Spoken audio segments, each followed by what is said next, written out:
हाय नमस्कार, मी सुनीता. सगळ्या माझ्या गोडताईंचं मैत्रिणींचं आपल्या पुन्हा एका नवीन व्हिडिओमध्ये अगदी मनापासून स्वागत करते. सर्वांना श्री स्वामी समर्थ.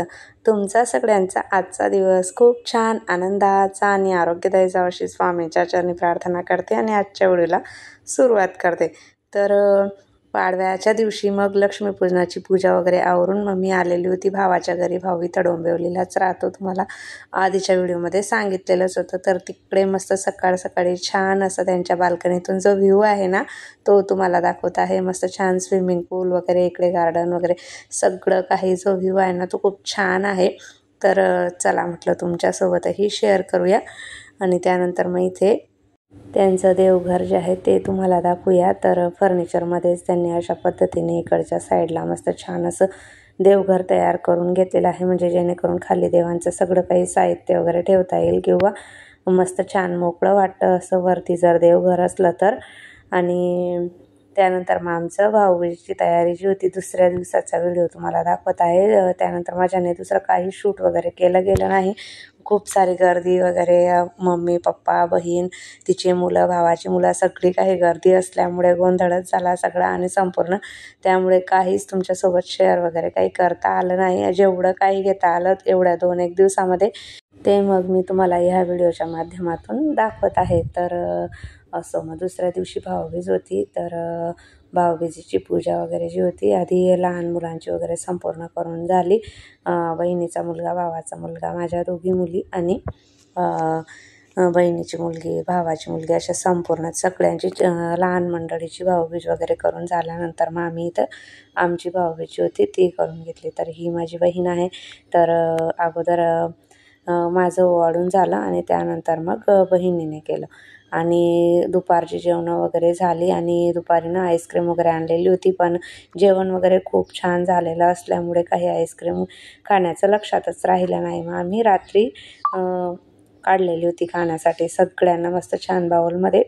राजभोगची आईस्क्रीम होती मस्त छान, एक केसर पिस्ता फ्लेवर आणि एक केसर फ्लेवर आणि एक पिस्ता फ्लेवर अशा 2 फ्लेवरच्या आईस्क्रीम ज्या होत्या त्या आणलेल्या होत्या. सगळ्यांना मस्त छान वाटून वगैरे दिलं आणि मग त्यानंतर आईस्क्रीम खाल्ल्यानंतर आम्ही गेलेलो होतो मस्त छान फटाके फोडण्यासाठी. तर इथे खूप सारे फटाके आणलेले होते आणि 3-4 दिवस झाले मुलं तर फोडतच होती. फक्त लक्ष्मीपूजनाच्या दिवशी मात्र रात्री खूप पाऊस असल्यामुळे कोणीही फटाके वगैरे काही फोडलेले नव्हते.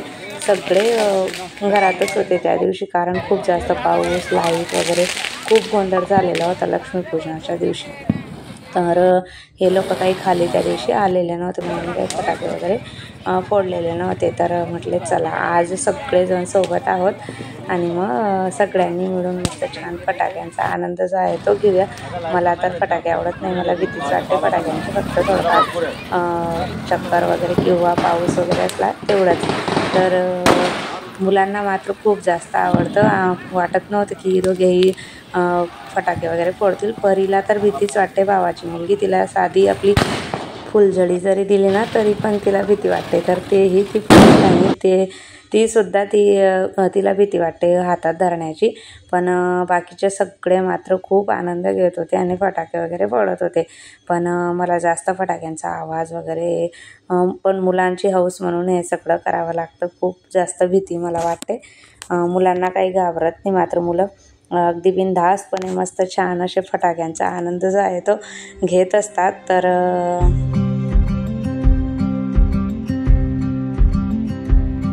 यांच्या इकडे ना सोसायटीच्या बाहेर ना खूप छान मस्त मोकळी अशी जागा आहे, त्यामुळे ना फटाके वगैरे फोडण्यासाठी भरपूर सारी जागा उरते.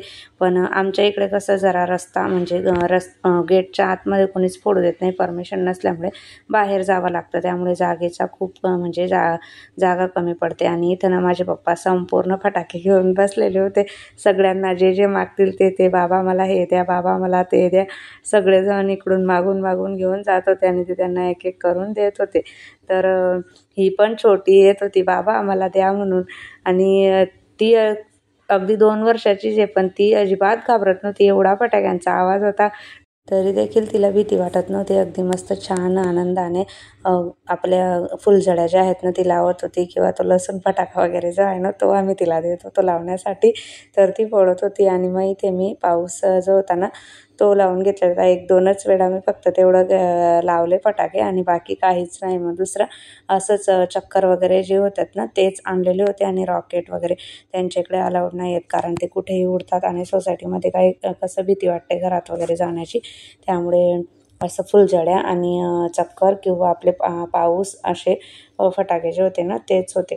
तर सगळ्यांनी खूप छान आनंद घेतला. मामाच्या घरची दिवाळी म्हटलं म्हणजे ती मुलांना खूप हौस असते आणि आपल्या लहानपणी आपण मस्त छान सुट्ट्या लागल्या की मामाच्या घरी जाण्याची वाट जी आहे ना ती बघत होतो आणि जात होतो. तर तसंच आजकाल तर एवढी जास्त मुलं जात नाही, मम्मीसोबत जातात आणि मम्मीसोबत येतात. आधीच्या वेळेस तर खरंच आपण सुट्ट्या लागल्या की दुसऱ्याच दिवशी मात्र आपण सुट्ट्यांमध्ये जाण्याचा प्रयत्न जो होता तो आपला चालू राहायचा की कधी सुट्ट्या लागतील आणि कधी आपण जाऊ दिवाळीला किंवा उन्हाळ्याच्या सुट्टीमध्ये मामाच्या घरी असं.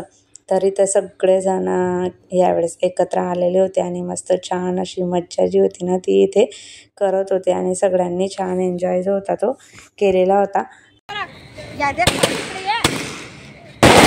वरती कर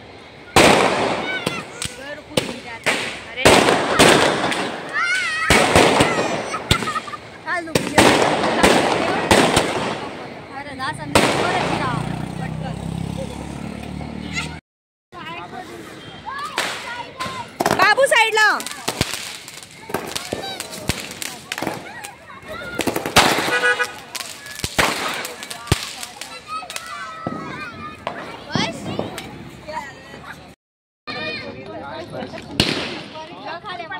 कोण कोणामध्ये खुश असतं तर कोणी कोणामध्ये खुश असतं, पण लहान मुलांचं मात्र आपण आपल्यामध्ये खुश राहायचं हे मात्र त्यांना खूप जास्त जमतं.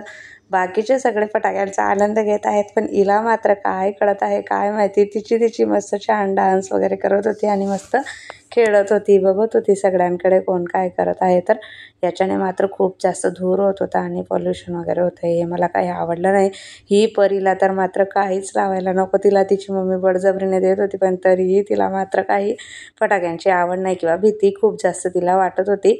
आणि ही मात्र काही कशाला घाबरत नव्हती. हिला मात्र फक्त लसूण फटाका द्या आणि फोडायला सांगा.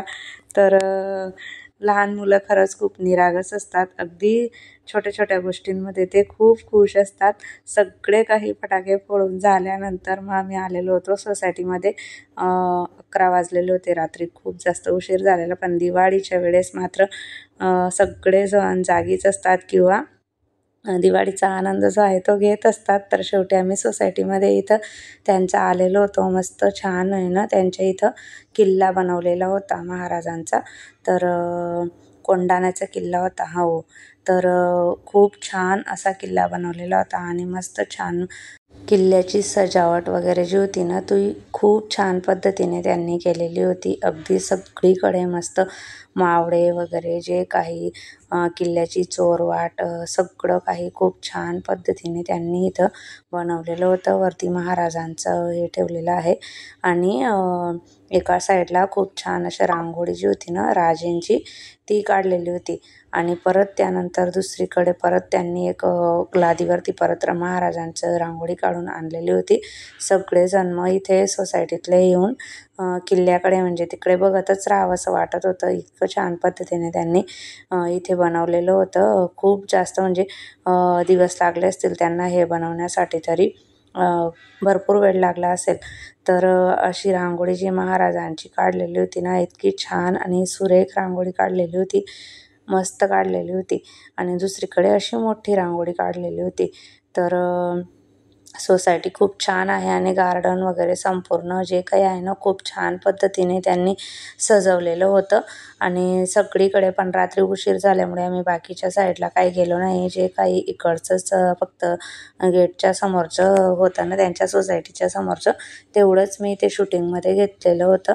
तर असे सोसायटीमध्ये छोटे मोठे कार्यक्रम म्हणा किंवा काही सेलिब्रेशन म्हणा होत असले ना तर खूप छान वाटतं आणि खास करून म्हणजे मुलांना जास्त मज्जा वाटते. आणि असं सगळं काही बघून ना मुलांना ही माहिती वगैरे मिळते, सगळं कळतं त्याच्यातलं की काय काय झालेलं आहे काय नाही असं.